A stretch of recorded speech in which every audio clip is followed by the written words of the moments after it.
Ladies and gentlemen, good day and welcome to Filatex India Limited's Q4 FY24 earnings conference call. As a reminder, all participants' line will be in listen-only mode and there will be an opportunity for you to ask questions after the presentation concludes. Should you need assistance during the conference call, please signal an operator by pressing star and then 0 on your touchtone phone. Please note that this conference is being recorded. I now hand the conference over to Ms. Khushbu Gandhi from Share India Securities. Thank you, and over to you, ma'am. Thank you. Good evening, everyone. On behalf of Share India Securities, I would like to welcome all the participants to the Q4 and FY24 earnings conference call of Filatex India Limited. We have with us from the management team, Mr. Madhusudan Bhageria, Chairman and MD, Mr. Madhav Bhageria, CFO and Joint MD, and other senior management team. We would commence the call with the opening remarks from Mr. Madhusudan Bhageria to give an overview on the company's performance. This will be followed by the question and answers. Sir, you can take over the call. Thank you, Vishwa. Good afternoon. A warm welcome to all of you attending this conference call for the quarter Q4 ended March 2024. Joining me in this session are Mr. Madhav Bhageria, Mr. Ashok Chauhan, and Stuti Bhageria. I presume you would have gone through the investors presentation, which had been uploaded on our website as well as on the stock exchanges. Let me quickly take you through the results of this quarter, Q4 FY24 over Q3 F2024. Revenue of 1,026 crore against 1,083 crores. EBITDA stands at 64.8 crores against 74.3 crores. Profit before tax stands at 47.2 crores against 47.7 crores. Net profit is at 34.8 crores against 35.1 crore. Production was 97,000 against 103,000 and sales quantity was 96,500 against 101,000. And year on year, FY24 versus FY23, the revenue was 4,286 against 4,304. EBITDA was 239 against 232. PBT 150.4 crores against 122.1 crores. Net profit at 110.7 against 89.9. Production is 406,000 metric tons against 380,000 metric tons, and sales 401,000 against 382,000. Before elaborating on the business environment, let me give you a brief observation about the global situation over the last 5 years, which will help in understanding their impact on economy and business. The occurrence of two significant global events, namely the COVID-19 and the Russia-Ukraine conflict happening one after the other, has had a profound impact on the textile fibers market. These unprecedented events have introduced a complex set of factors that have reshaped the market's trajectory in unforeseen ways. The onset of the pandemic brought about substantial changes in consumer behavior and business operations. Lockdowns, travel restrictions, and the prevalence of remote work became the new normal, prompting business to pivot towards digital platforms. This abrupt transition heightened the importance of online presence and visibility, leading to an increased demand for effective utilization. Companies rushed to expand their online reach, resulting in a noticeable upswing in the textile fibers market, as businesses sought to optimize their online content for greater visibility and engagement. Simultaneously, the Russia Ukraine conflict introduced an additional specter of uncertainty and volatility into the global economic landscape. Geopolitical tensions and economic sanctions had ripple effects across various industries, affecting consumer sentiment and purchasing behavior. As businesses navigated these geopolitical challenges, the textile fibers market adapted to their evolving environment, with brands reevaluating their marketing strategies to align with shifting consumer sentiments. Textile industry in each country evolved its own policies and recipes to mitigate the uncertainties to save lives and jobs. Overall inflationary developments across the globe and volatile geopolitical upheavals impacted the performance of textile businesses. Indian businesses have faced a rough weather in both domestic and international markets for more than 2 years. This year too, the performance of Indian polyester industry has been extremely challenging. It was a battle against Chinese imports in all forms, yarn, fabrics and made-ups. The domestic market was flooded with cheaper imports of substandard polyester yarn and fibers. Industry captains fought together and fought for policy changes with facts and figures. The tidal flow of yarn stemmed only after QCOs on yarn were enforced. After the yarns issue, there was sudden spurt in fabric imports at ridiculously low prices. This too was brought to the notice of government officials who acknowledged the unscrupulous imports of fabrics at unheard of prices and put a cap of $3.50 per kg as the minimum value. Textile industry needs a level playing field at the global level. At present, Indian polyester industry is still at a significant disadvantage in competing against China. Indian manufacturers pay around $70 per metric ton more for PTA, which is short supply domestically. This being the key element of cost, it is difficult to compete with Chinese prices in domestic market, and same goes for exports. Thus, dumping or low-priced imports from China in all forms, yarns, fabrics, have been the biggest challenge this year. Though the domestic demand for synthetic fiber had been good, a large volume of low-cost substandard imports forced Indian manufacturers to manage their price in line with imports from China. A reduction of rupees 4 to 5 per kg has eroded the margin despite high volume of sales.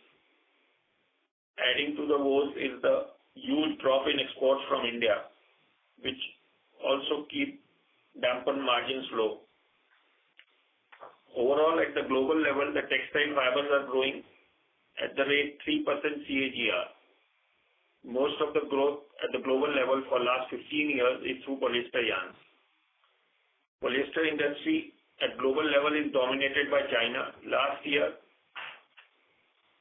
China produced around 40 million tons of filament at 90% capacity utilization. China had added a fresh net capacity of around 3.8 million tons in 2023. However, further expansion has slowed down. No new investments have been announced in China for 2024 and 2025. To meet this annual increase in global demand of 3 million tons, it is a good opportunity for Indian manufacturers to add new capacity. Indian capacity utilization is already close to 90% and new capacities can be added. Lack of margin has been biggest deterrent for capacity expansion. Polyester units are capital intensive. A typical melt spinning complex of 600 tons per day or 2 lakh tons annually would cost a minimum of 1,500 crores. A simple calculation for a 5-year payback would mean that at the yarn stage, the margins have to be at least 15 rupees per kg. Government of India has recognized the dominant role of synthetic fiber in the global textile trade. The world producers and consumers have shown wide acceptance of synthetic fibers, garments and apparel. Government of India has announced a PLI scheme for development of and boosting of fabrics and garments of man-made fibers. Clusters of mega textile parks are under planning and execution. These large parks will have the benefit of world-class amenities, which will benefit small and medium-sized companies in ready-made garments and apparel segments. Indian government and industries must evaluate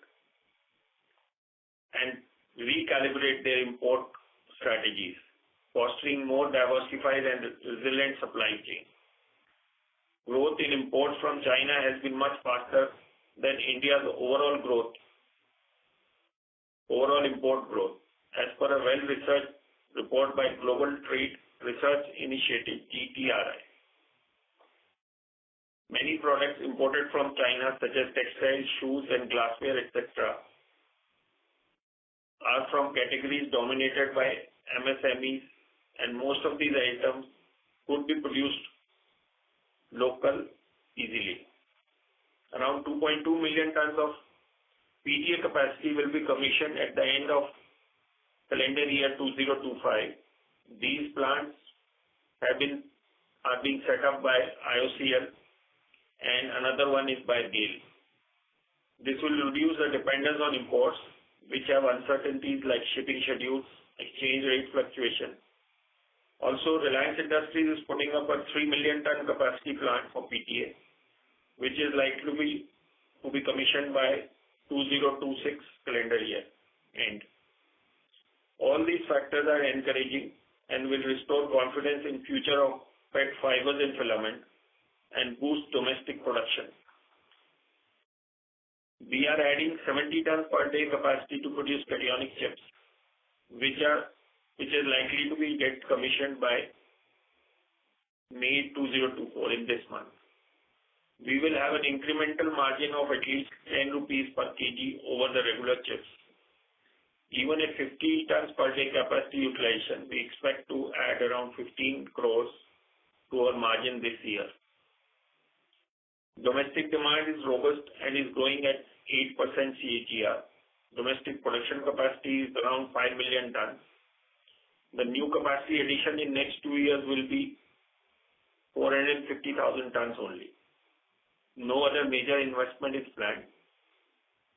With robust domestic demand, the margins that had dropped due to imports will gradually improve to a remunerative level, adequate to consider fresh capacity addition.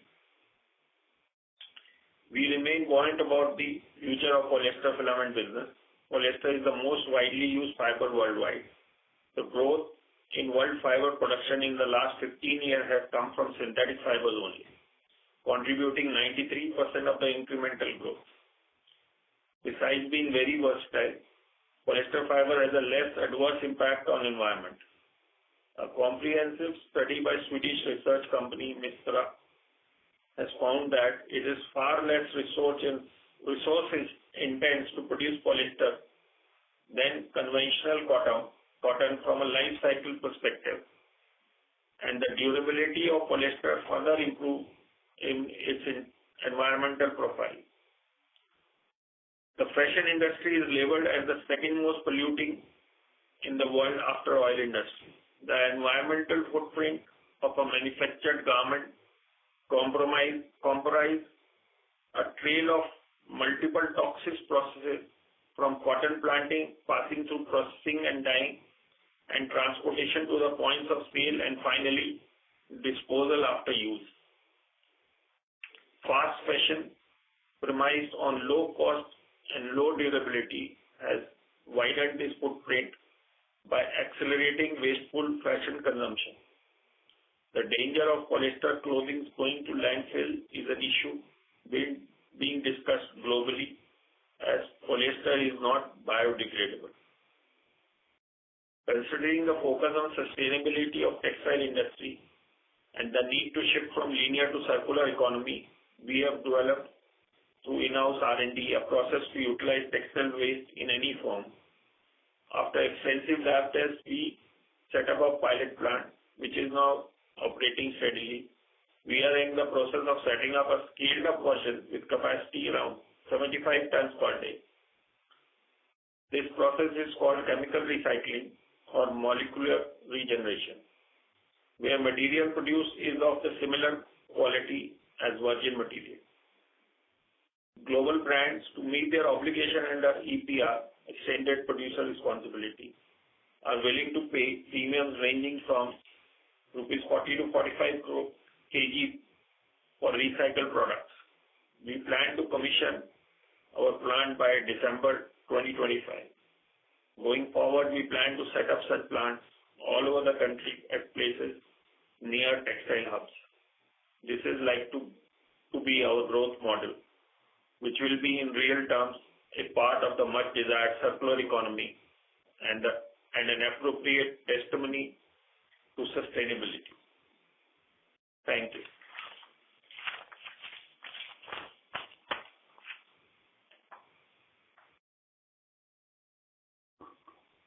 Thank you very much. We will now begin the question and answer session. Anyone who wishes to ask a question may press star and 1 on their touchtone telephone. If you wish to remove yourself from the question queue, you may press star and 2. Participants are requested to use handsets while asking a question. Ladies and gentlemen, we will wait for a moment while the question queue assembles. The first question is from the line of Umesh Jain from Kotak. Please go ahead.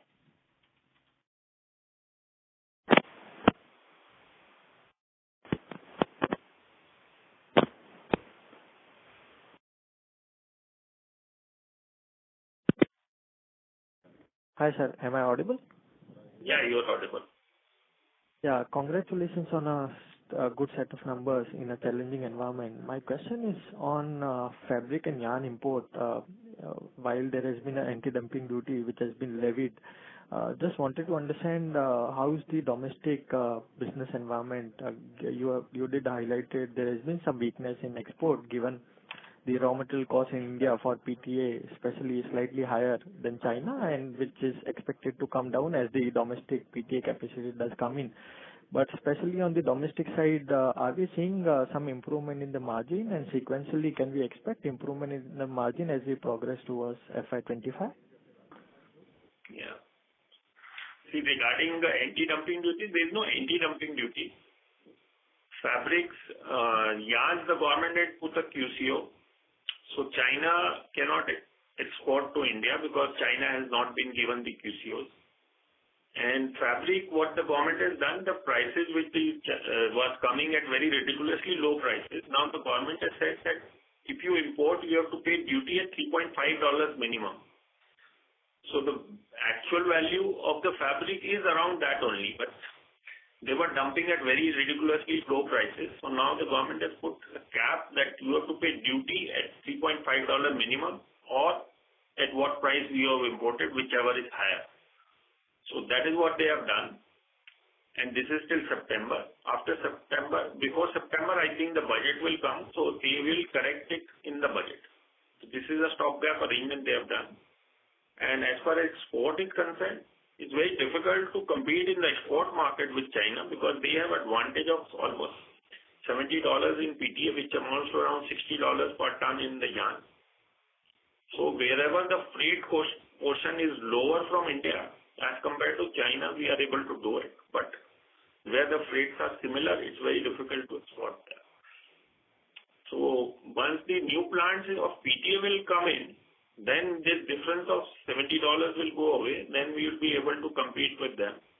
As far as local is concerned, domestic sales, yes, the margins have started improving slightly. And going forward after first quarter, I think it will improve more because in first quarter there is a lot of labor shortage. And the production side, fabric side, the productivity is also low, so the demand is low for the yarn. Even though in spite of all this, there is a very slight improvement in the margin. So first quarter, I can't say if we'll do something better than last year. But yes, going forward, as a year as a whole, we would significantly have better margins in the year.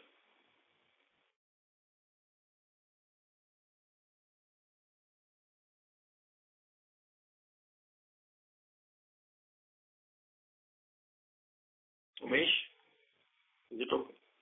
Anything else? Yeah. Yeah. When I look at interest cost in our quarter four, there has been a significant dip in interest cost. The interest cost has reduced to 3.2 crores versus 11 crore last quarter. Any reason for this decline? Yeah, we have some ECBs and which are unhedged. So sometime because of the currency loss, last quarter was more, and this year there was rather some currency gain, so that is why it's lower. The ECBs are in euro. Because of that, it happens. Sure.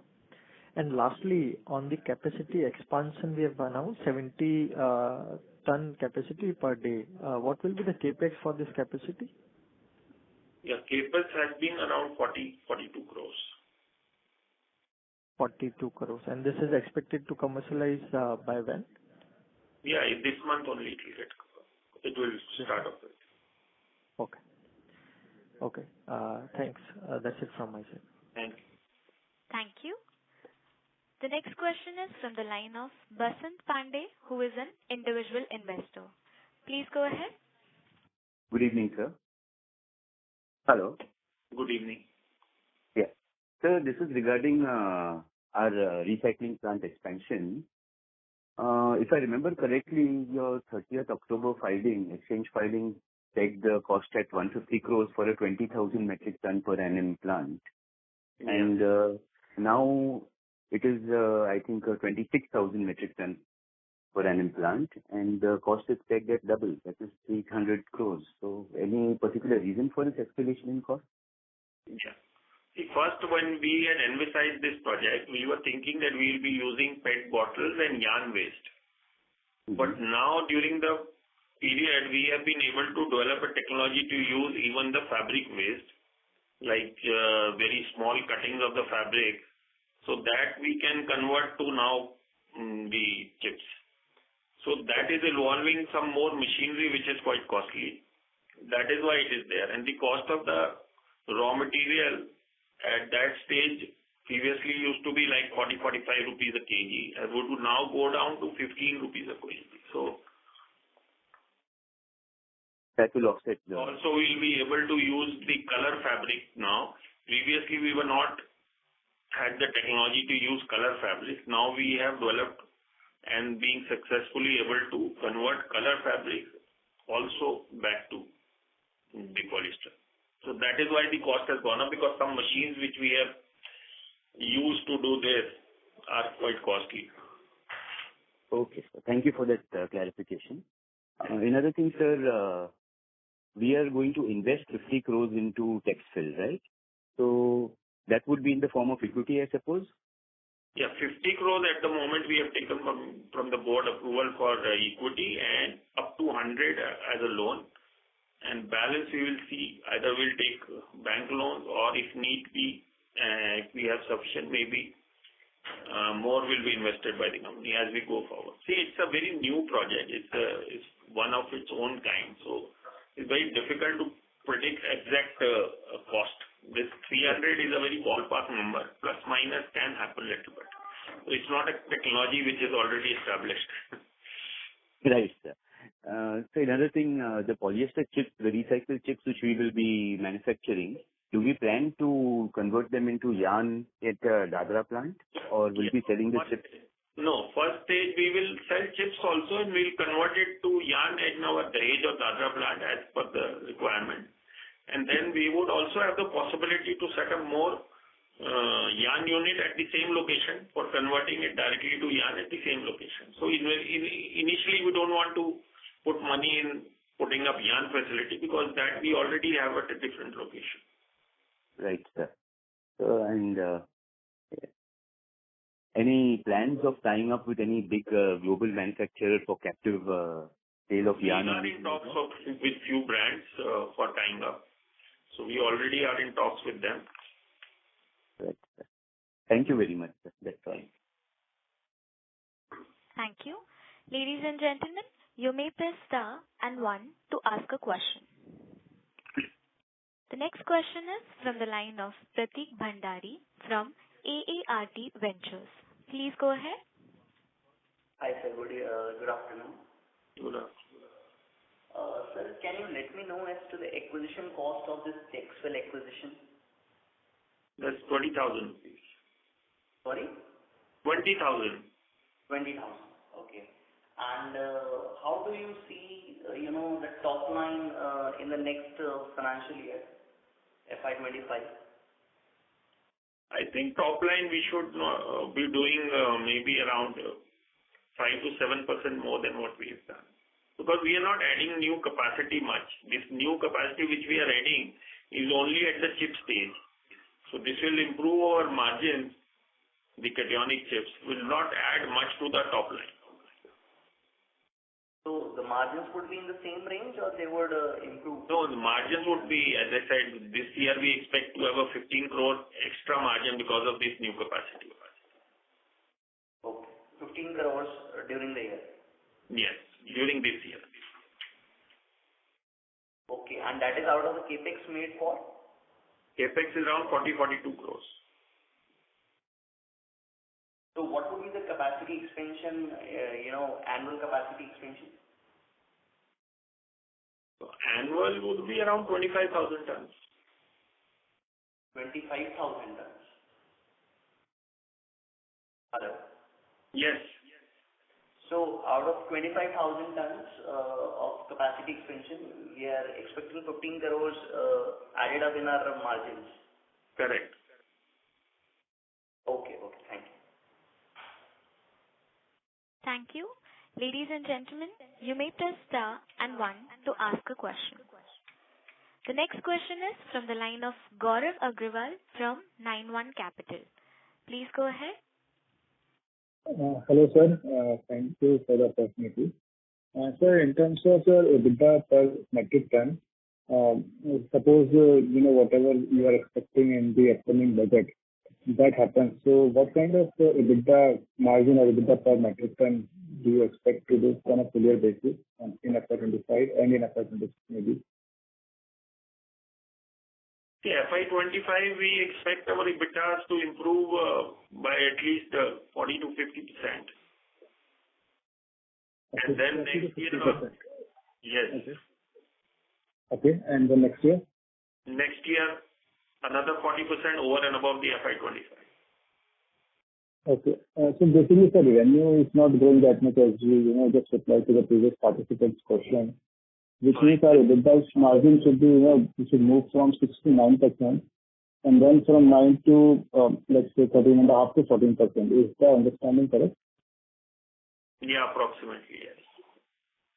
Okay. And sir, what would, go wrong, in the industry or for yourself, that you might miss this guidance? What would go wrong? Yeah.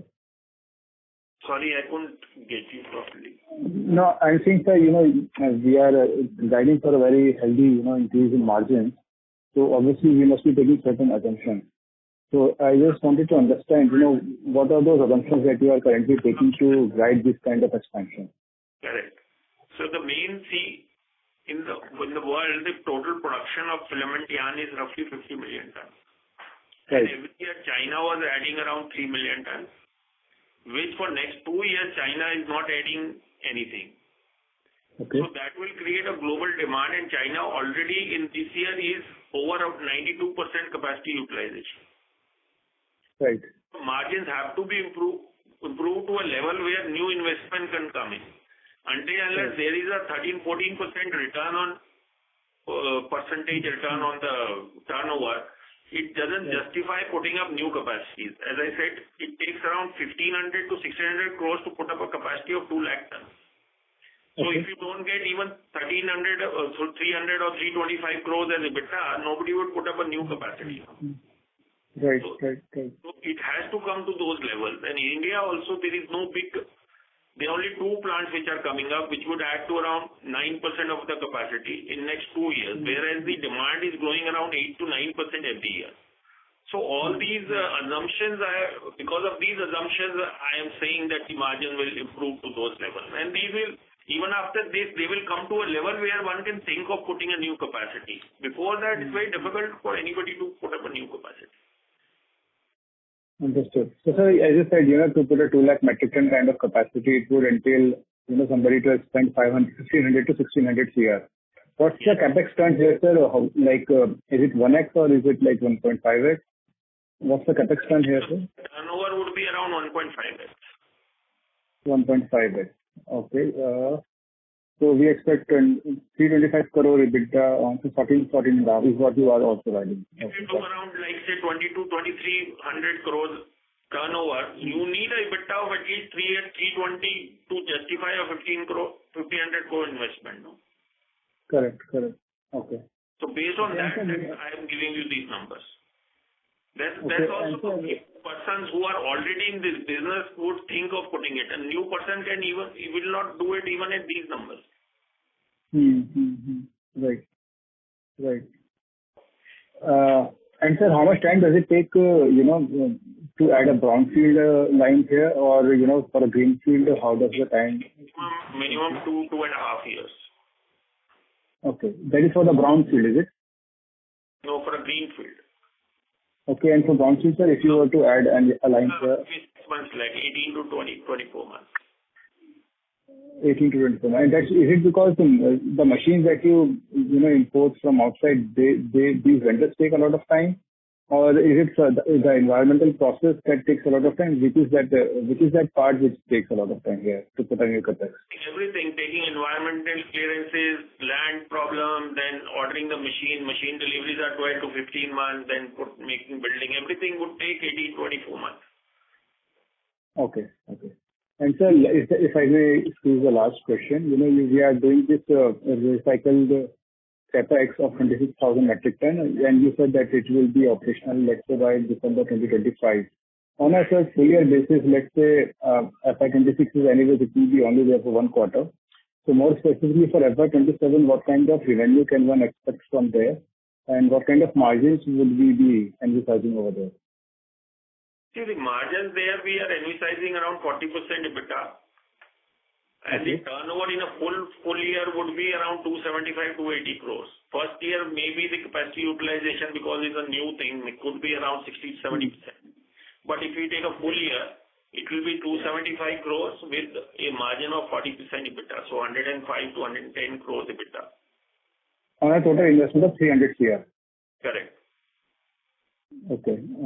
That sounds a very high ROE, I think. Very, very high ROE opportunity. Yeah. So I can give you one name, like Loop Industry. They have given a investor presentation, and they are investing $400 million for a 70,000 tons plant. And they have given a guidance of 45% EBITDA. Even at $400 million for a 3 times plant, what we are thinking of. They are putting 10 times the investment, 3 times the plant, and a EBITDA of 45%. Understood. Google Loop Industries, I'm giving the name. Okay. And sir, this recycled product, will we sell it to the existing customers, or do we need to find a new set of customers for these? We will make polyester chips, so either we will make the yarn ourselves or people who are making the yarn from chips. Right. Understood. Okay, sir, great. Thank you so much for answering my questions patiently, and all the best for the next 2 years. I hope, we definitely get to see the margin recovery, which needs to happen here. Thank you so much. Thank you. The next question is from the line of Ketan Athavale from Robo Capital. Please go ahead. Hello, sir. Thank you for the opportunity. Sir, firstly, can you please reiterate your FY25 and 26 guidance? FY25, full year, I think we should do 40 to 50% over this current year EBITDA.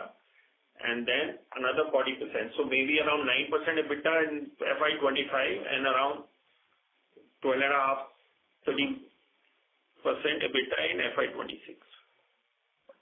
Okay, and on revenue terms?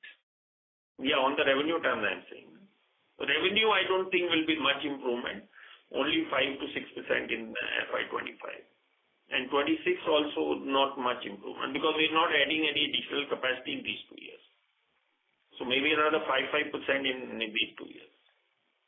Got it. And can you throw some more light on how are realizations currently in the industry, and both domestic and export, if any, and how do we see them in the coming quarters? See, right now the realization is similar to Q3, Q4, but going forward, I see Q2, Q3, Q4 improvement would be there. I explained in my to others that this quarter there is a lot of labor problem in India. This is all migrated labor and because of elections and marriages, normally they migrate a lot, but elections have also added to that migration. So there is a lot of labor shortage all over. So the weaving industry, knitting industry reduces production. So there is not much scope to improve margins in this quarter. But yes, we can see the imports and other things going down from maybe mid-June to end June, the margins would start improving. Okay, got it. Thank you. Thank you so much. Thank you. The next question is from the line of Pradeep Rawat from Yogya Capital. Please go ahead. Yeah. Good evening, sir, and thank you for the opportunity. I would like to know what is the sustainable margins that we can sustain in a normalized environment, and what we are doing or can we do in future to increase this normalized margin? The normal margins, I would say, should range around 11 to 14%, depending on the market conditions. It cannot be stagnant. And we are trying to develop new products and improve the product range and make some niche products to improve our margins. That's what we think. Like we put up this cationic, so this will start. This will help us in increasing some margin. So going forward, we will introduce some maybe new products to improve the margin, and we are going for this recycle that will enhance the margin. Of course, it is in a subsidiary of the company, but it will also get merged with the company, the financials. Okay, that's all from my side. Thank you. Thank you. The next question is from the line of Sarvesh Gupta from Maximal Capital. Please go ahead. Good afternoon, sir. Sir, on your margin guidance, so basically you are saying that we should revert to something like FY22 kind of margins in couple of years. Yes. But before that, let's say till FY20, our margins were always in the range of 7 to 8%.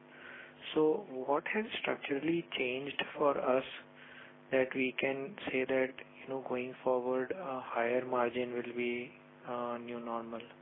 Because if you look at the history, it looks like if you look at a long history of the company, it looks like FY21 and FY22 were aberration rather than your regular margin, and FY24 looks more like in line with your historical margins. No. See, historically, China has been dominating this industry for last 20 years. So people know that history only. Before that, there were huge margins which were undreamt of. People have made margins of like 40 rupees a kg also. So now China has stopped increasing production in this sector. So next 3 years, they have no plans to increase, and going forward, as per their labor is going down, I mean the workforce is reducing, I don't think they would be investing more into textile. So that is why historically the margins were always lower. And last year also what incremental production they have done is because of the investment they had already committed before the COVID, that only got materialized last year. Now going forward, they have no commitments of putting up new plants. As per my information from the machinery suppliers already cut down their production by 75-80% because there are no orders. So going forward, there will be shortage of, or there will be huge demand for these filament yarn because the new capacity is not coming up. And any improvement in textile is only happening through man-made fibers, and in man-made also, especially polyester filament yarn. So that is why I am basically saying that our margins will improve and will be on a sustainable level for a long time. Understood, sir. And sir, like China, what we have heard is many of the industries which are highly polluting or highly energy intensive, so they have this tendency to sort of claw back on those industries. So any specific reason why you feel that this particular industry would not see much of a growth in China from export potential? First of all, this is a very labor-intensive industry compared to other industries. And when your labor force is shrinking, then no country would like to invest in textile. And if you go to long history, like from England to Japan, Japan to Taiwan, Korea, these people were dominating the textile. But as they become developed in the countries, textile always goes away from these developed countries. So now China is going towards a developed country. So definitely textile will go down because they will not be able to afford to make textile. Otherwise, the labor cost on the product would be very high. So, but their internal consumption is so high, I'm not saying they will reduce, but at least there will be no new growth coming into China. So it is based on long time history of textile where it has moved from developed countries to developing countries. So now China going towards developed countries, it will definitely reduce textiles. And already signs are there. Their production is not increasing the way it was increasing in previous 10-15 years. And given that, do you see any export potential opening up for the company as such? Because it will open up, but right now China is selling at a low price because their internal economy is not very good. So internal consumption is down. When it picks up, definitely they'll raise prices and we'll be able to compete in export and export more. But there will be local demand so much, why do we need to export yarn? No? We can always export fabric or garments with more value addition. If the Indian manufacturers need to make fabric here and garment and then export that. So the overall export of textile will increase, not necessarily of yarn. It can increase in the form of fabric or garments. Understood. And finally, sir, you gave this example of loop industry. So basically, they are investing 10x for just 3 times the capacity that we are. Their technology is different. They are converting. I just gave an example to give an idea that we are also not just totally out of line because this is a new industry and a new technology. People have no idea why this capex is there. So just to give you an idea that we are not out of line in what is happening in the world. It's not exactly the same technology. They have a different technology. Understood. And apart from this, what is the capex for the next 2 years for us? Not much has been planned. Maybe we'll add some more yarn capacity if we see the margin improving. So there could be a capex of another 150 crores in the main company to add more filament yarn lines or maybe go for more texturizing machines. But as on date, it is not on card. We will wait for 1 or 2 quarters and see how market behaves. Then we will commit to that investment. And our finance costs has fluctuated a lot. In fact, from last Q4 to this Q4, there has been a significant. I think I already explained. It is because of ECBs in Europe which we have. So the mark to market which we have to do every quarter makes it fluctuation. Sir, but going forward, how should we take it? Like, what should be the normalized interest cost for you? Normalized interest cost on a yearly basis is not more than 7.5-8%. But quarter to quarter, it can fluctuate. Understood, sir. Thank you, sir, and all the best. Thank you. Thank you. Ladies and gentlemen, you may press star and 1 to ask a question.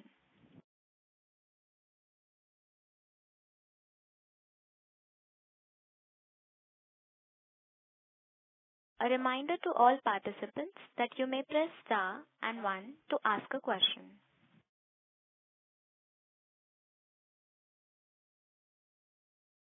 The next question is from the line of Ketan Athavale from Robo Capital. Please go ahead. Thank you for the opportunity again. I just wanted to know on this PK raw material which we talked about, PTA. So when that comes up in India, do we expect all the $70 disadvantage to negate? It's very difficult, but I think major amount would negate. Okay, major. And can you please tell again by when this capacity is expected to develop in India? See, 2.4 million would be operational by end of calendar year 2025, which is of Indian Oil and GAIL, because already these plants are in these later stages of getting starting up, and Reliance has just started, so that we expect to complete by 2026 December. What information we have from these companies, that's what I am sharing with you. Okay. Got it. Thank you so much. Ladies and gentlemen, you may press star and one to ask a question.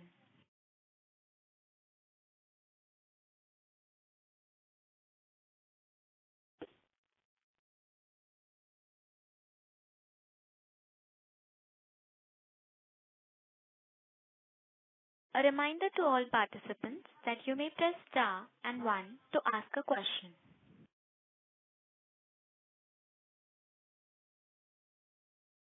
The next question is from the line of Gaurav Agrawal from 91 Capital. Please go ahead. Thank you for the opportunity again, sir. Sir, wanted to understand the dynamics on the PTA side. So obviously, this commodity is linked to crude oil. So, sir, suppose the crude oil prices jumps, how much time do we have, to pass on the prices to our customers? And also, in case they fall, how much time does it reflect in our financials?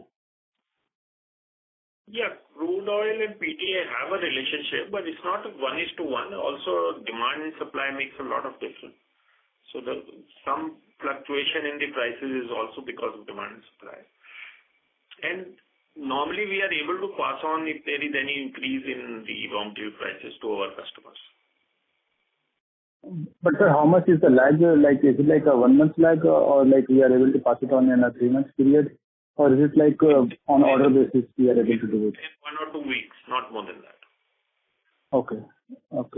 And sir, in terms of your... Every week the local prices changes based on whatever the international prices are. So we have a weekly raw material pricing from the supplier, and we are able to pass it on within 1 or 2 weeks. Okay, understood. And sir, any outlook on your debt? It is at 233 crore right now. How will it go in the next 2 years? And the previous participant asked the cost of debt. You refer to 7.5 to 8%. So this is the cost of debt you refer to, right? 7.5 to 8, including the hedging cost. Yeah. 7.5, 8 is including the hedging cost, 8%. Okay. And sir, this debt outlook, sir, will it go up from here because of the recycling plant we are intending to, or how is it? I don't think we will be taking any new debt, at least in FY25. FY26 maybe for the new recycling project, because there are certain government benefits which are linked to interest subsidy. So in case there is a good government interest subsidy, we might take loan in the new company. But in the main company, we don't plan to take loan as of now. Okay. Because sir, in the next 2 years, I think we'll generate very substantial cash flow. Yeah, and we don't intend to... But see, if there is an interest subsidy given by the government, so it's better to take loan and we can deploy it somewhere else. Yeah, definitely. I was asking more a bigger question, which is, next 2 years we will generate substantial cash flow, and we don't intend to do much capex in the core standalone business. So where do we, what is the capital allocation go from there? Because we generate quite substantial cash flow, around 400 to 50 crore kind of cash flow. Let it come. I will in subsequent quarter, as and when it comes, I will let you know what we'll do. Right now, I'm not made up what to do with it. Okay, sir. Thank you. Thank you. Ladies and gentlemen, you may press star and one to ask a question.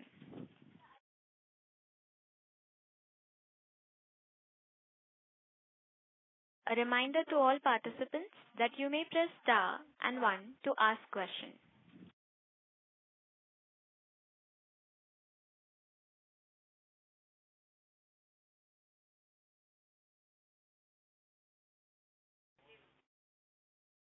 The next question is from the line of Raj from Arjav Partners.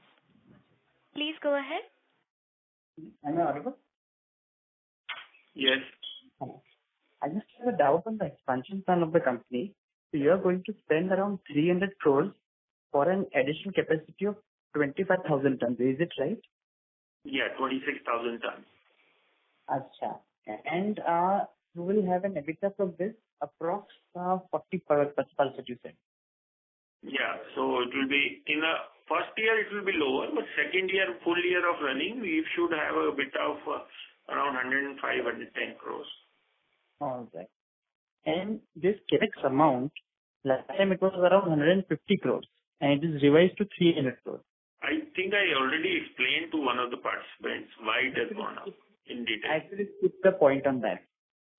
Yeah. So it is because that we have changed the raw material. We were first planning to do it from polyester waste of yarn or PET bottles. Now we have moved to fabric waste, which is much cheaper, and that is the demand of the brands that we should do textile to textile. So now we'll be actually using fabric waste, colored as well as non-colored, and converting back to polyester. So there is the equipment which we need to put, more costly equipment. That's why the investment has gone up. Understood. All right, sir. Thanks. Have a good day. Thank you. Thank you.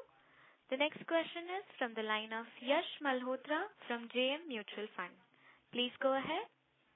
Yeah, hi sir. I was just looking at your cash conversion cycle. You seem to be doing pretty well. Do you think if we sacrifice some of that and go back to our previous levels of 30 odd days, we can help improve our margins? I don't think it's possible because 4-5 days we can. Right now our total cycle is around 45 days. And our debtors are hardly 10-12 days. To reduce debtors more than that is very difficult. And we have a lot of imports of raw materials since it is not available in India. So you have to keep a little higher raw material inventory.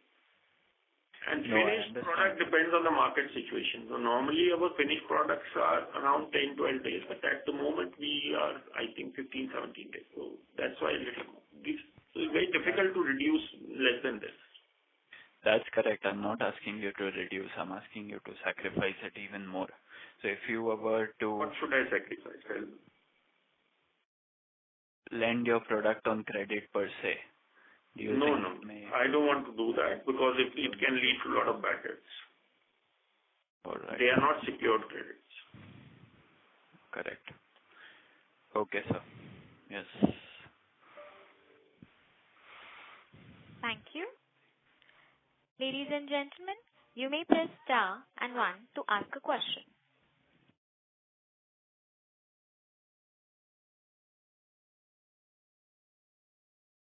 A reminder to all participants that you may press star and 1 to ask questions.